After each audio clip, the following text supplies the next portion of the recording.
Sometimes curses can hide underground.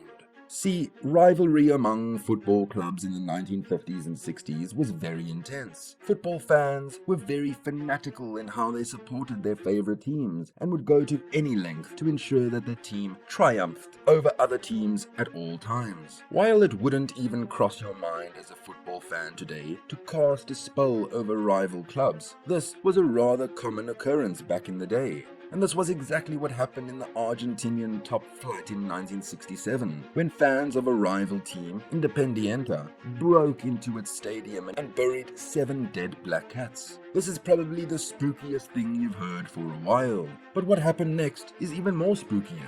Let's hit that like button before we proceed. The rival team was Racing Club, the 1967 Copa Libertadores and Intercontinental Cup winners, and one of Argentina's traditional Big Five clubs. After the curse had been placed, Racing Club would become a shadow of itself, and things would get very bad for the club, and they'd even end up getting relegated from Argentina's top flight in 1983. As though that wasn't enough for an ordeal, Racing Club would further be declared bankrupt in 1998. Frustrated by how terrible things had become, the club hired the services of a priest to perform an exorcism at the stadium in 2001, before its 100,000 fans who were in attendance. All 7 decaying felines had to be dug out, and within months of conducting the exorcism, Racing won the 2001 Apertura, their first Argentine title since 1966. While casting black magic spells was commonplace in football in the mid-20th century, the Australian national team took it to a whole nother level.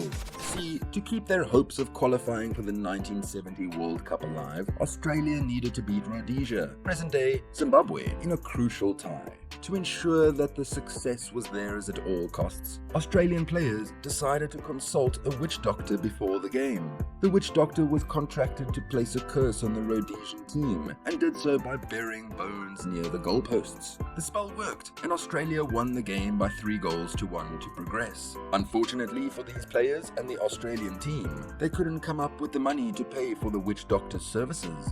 Out of spite, this witch doctor placed an even greater curse on the Australian side, and they'd end up going on to lose the playoff against Israel, eventually failing to qualify.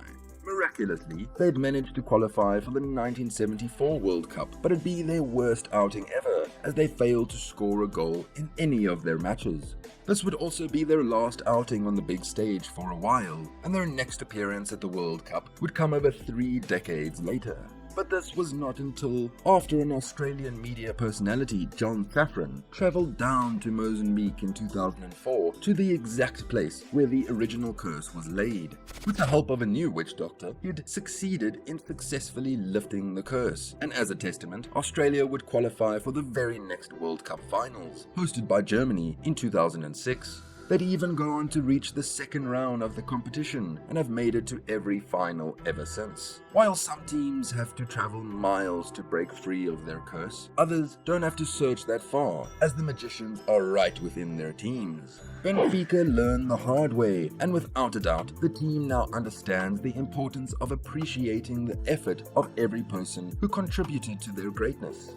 Benfica has for long been one of the most prominent football teams out of Portugal, but they made a terrible blunder in 1962 after they let their legendary manager Bela Gutmann depart in the most spiteful and bitter manner. Arriving from fierce rivals Porto in 1959, Gutmann would go on to overhaul the Benfica squad before going on to win back-to-back Portuguese titles in 1960 and 1961, as well as the European Cup in 1961 after defeating almighty Real Madrid. With these incredible on-field successes, one would expect that Benfica would happily hand Gutmann a befitting reward in appreciation of his efforts with the team. Benfica had other ideas, and even went as far as denying the legendary coach a pay rise. Feeling highly disappointed and let down, Gutmann resigned from his position, but not until he had infamously cursed the team, saying, "Not in 100 years from now will Benfica ever be European champions."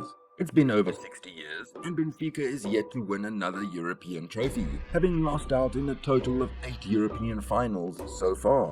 While Benfica might have deserved what they got, I'm afraid we can't exactly say the same thing about this top-flight Scottish team. If an Hibernian fan had been told that a century ago would go by without his team lifting the Scottish Cup, he'd simply have thought it would be impossible. Well, that was exactly what happened, as the Scottish top-flight team had to wait 114 years before lifting its first Scottish Cup. The club has been under a very potent curse placed by a gypsy for doing something as little as removing a harp crest while renovating the stadium. Apparently, the crest symbolizes the club's founding Irish roots, and it failed to restore it after works were over. Hibernian played in 10 finals since 1902, but lost all of them before finally winning in 2016 against the Rangers. Finally, during the 2015-2016 season, the club made a symbol of its badge, which included the harp, and installed it on the facade of the West Stand. The curse was finally broken, and only 8 months later, Hibernian would ultimately win the Scottish Cup. Like with Hibernian losing out on many finals for doing one of the most insignificant things, some players have cost their teams the trophy in finals by one simple pre-game ritual. During every Champions League final game, it's customary to have the cup on display, especially as the players from the two teams walk onto the pitch. While it's absolutely fine to touch the cup after winning it, touching it before the game has commenced is apparently a very potent curse, one that led many teams whose players made the mistake to lose out on emerging winners. There have been 3 players in Champions League history who've made this costly mistake, and all 3 went on to lose the final. First was Monaco's Ludovic Guili, who touched the trophy before the game started during the 2004 final, held in Germany. The very next year, Gennaro Gattuso made the same mistake before the final against Liverpool in Istanbul. Bayern Munich's Anatoly Timoshuk touched the trophy while entering the pitch in the 2012 final against Chelsea. Bayern would likewise go on to lose even when the match was played at the Allianz Arena.